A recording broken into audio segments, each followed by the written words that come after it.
Nithyanandam, this is Mark and welcome to NTV News from Janapitam Ashram in Bidadi.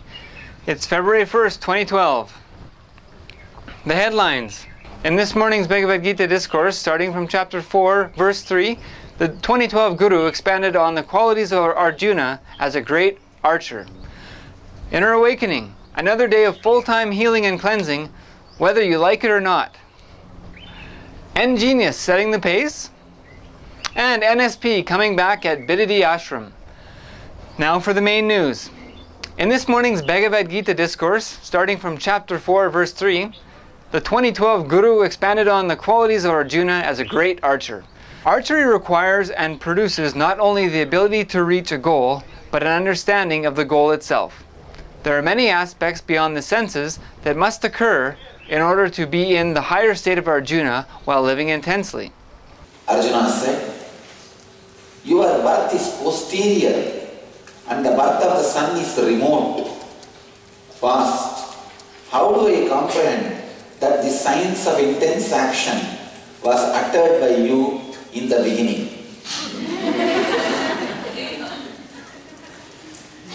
I think your laughter is the commentary for this verse. And the greatness of Krishna is going to answer this question.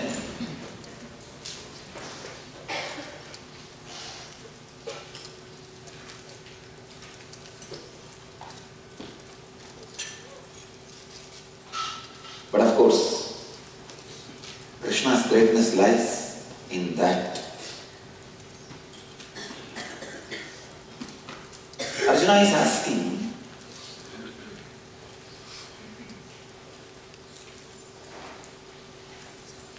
I used to think in those days kings also used to be introduced to the mysteries of life.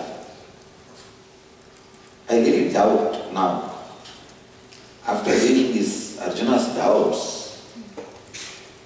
even our Gurukul child will not have this doubt. Our Gurukul kids are more intelligent than Arjuna.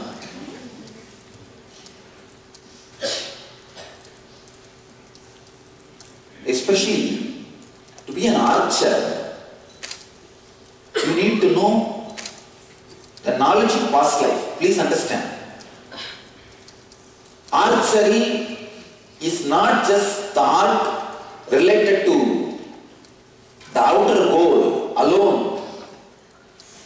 See, if you are a master archer, your inner space will be so fine-tuned and sharpened.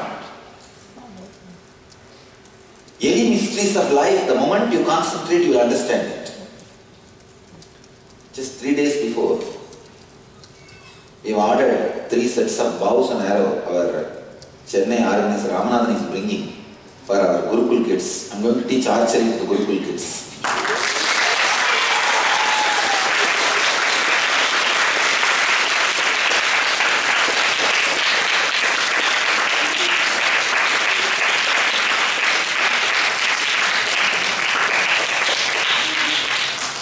I am going to teach some of the Bodhidharma's methods and techniques. See, Arjuna is a great archer. I don't know how he managed this dumbness and archery together. No. See, there's a very beautiful Bodhidharma Sutra, and his follower, Bodhidharma's followers, Sarah, one lady enlightened master, who was supposed to be highly awakened soul. In her songs, she writes very beautifully. She's a Buddhist tantric, Tibetan Buddhist tantric.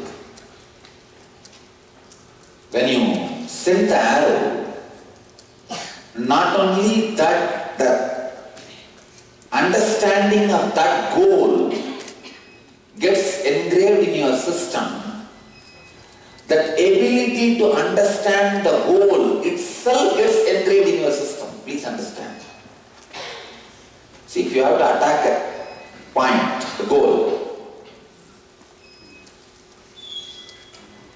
you need to understand what is the distance, where it is exactly.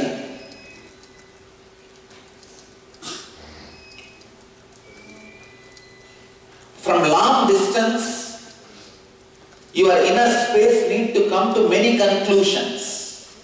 What is the distance, height, length, and the speed with which you need to send the arrow to attack that point? So many extrasensory alignments need to happen for archery. That is why the Saraha describes, when you practice archery, it is not just the outer world extrasensory perceptions are awakened. That awakened extrasensory perceptions are used in the inner world also. The very understanding to perceive the goals is achieved. Although Arjuna seems to be asking very simple questions, he is also operating in a very high state of extrasensory alignment. The Nitya Kriya for today's satsang was cure for thyroid problems. Inner Awakening update. The Inner Awakening group is flying through their time here, even though their need for energies in the source of food and sleep have been drastically reduced after 2 days in the presence of Swamiji. Today, the group was seen casually enjoying breakfast together, as well as learning to clean the body efficiently and independently using yogic techniques such as enema, noli, netipat, and eye wash. This is an added layer to Inner Awakening in addition to the emotional, mental, and spiritual healing that Swamiji gives and has recently added as an ancient technique to scrub a pristine physical body each and every day. The cleansing session was followed by an amazing, as always, sattvic, organic, vegetarian, Ayurvedic lunch and a dip in the unique healing pond Vaidya Sarovar.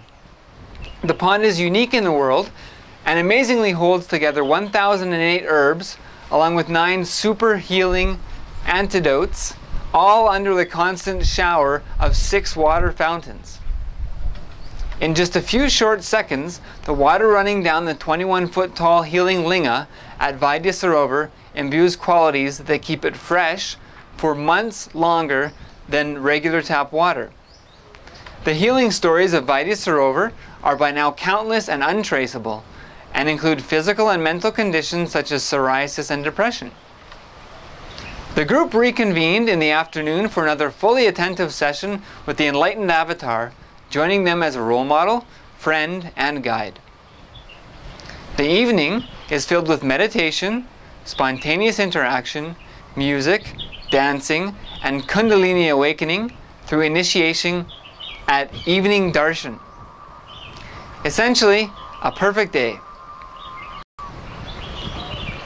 eNNews.